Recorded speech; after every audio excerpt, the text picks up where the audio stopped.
Braiding Sweetgrass offers some great ways for all of us to take better care of and be more grateful for our planet by explaining the way that Native Americans view and take care of it. The environment is in trouble. There's global warming, species are dying, coasts are rising, and our demand for natural resources never stops increasing. What can we do about it? People fight to make laws limiting our use of resources and switching to cleaner ones. Things are starting to change. But what if the real solution will come by changing the way we look at our environment completely? In Braiding Sweetgrass, Indigenous Wisdom, Scientific Knowledge and the Teachings of Plants, Wall Kimmerer gives us a unique view on how to care for Mother Nature. As a Native American and environmental biologist, she brings a unique perspective on how to face our environmental challenges. She teaches us to treat the earth as a beloved family member rather than a resource we can take freely from. Here are the 3 most valuable lessons I've learned from this book. 1. The Native American people can teach us a lot about how to interact with our environment.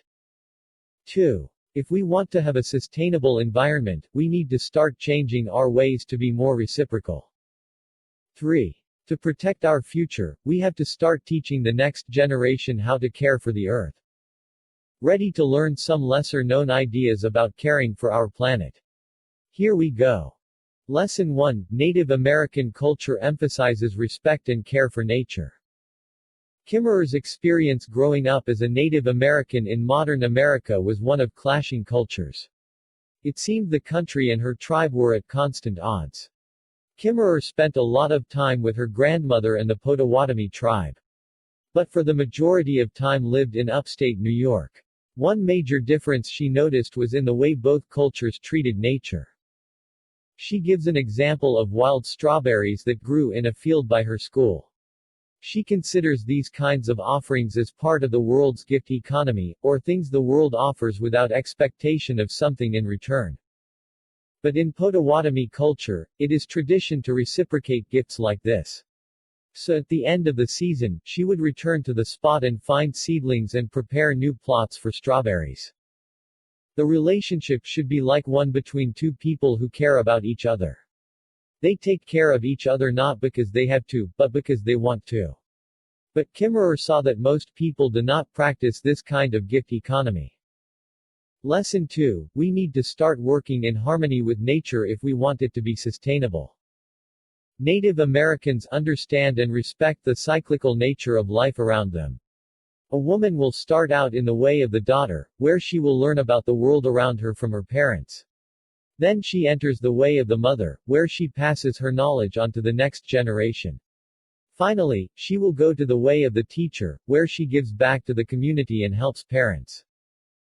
Kimmerer said she put this way of thinking to use when she came across a polluted local pond where birds would get stuck in the algae. She took care of the pond for 12 years by cleaning it and clearing it of algae. This type of caring becomes a cycle. Now the birds are thriving, and as the pond runs down to other ponds they benefit too. This is much different than the way we tend to treat the earth and its resources by doing things like mining with no reciprocation. She says it's great that people are fighting for big businesses to take responsibility, but the main goal should be sustainability. We can learn from the Potawatomi that this is done through reciprocation. Many tribes practice the honorable harvest, where they take only what they need and leave nature to regenerate and it will give back to us. She says instead of just throwing paper away and not thinking about the trees that gave it to you, try considering the gifts this tree has given you and give back by participating in a local tree planting program. Lesson 3. Teaching the next generation about respect and gratitude is key in protecting Earth's future. In the face of climate change, it's essential that we change our way of thinking. And because the future of the planet lies in the hands of the next generation, it's our responsibility that they grow up with a sense of gratitude for nature. One way the author thinks we can instill this way of thinking in the next generation is to have a pledge thanking Mother Nature. Native American schools have already done this in what they call a Thanksgiving address, where they thank Mother Earth for providing us with water, food, and shelter. This could help them start each new day with gratitude for what the earth gives rather than just seeking to consume more. It could even help encourage them to give back and try to change the world. There is so much hope in the next generation and what they can do if they feel more connected to nature. The Potawatomi teach us a valuable lesson: only by giving back in the present can we continue to take in the future. Braiding Sweetgrass Review. Braiding Sweetgrass is an excellent book. My grandpa has a lot of good relationships with Native American people, and although I don't know many personally, I have a lot of respect for them based on his stories.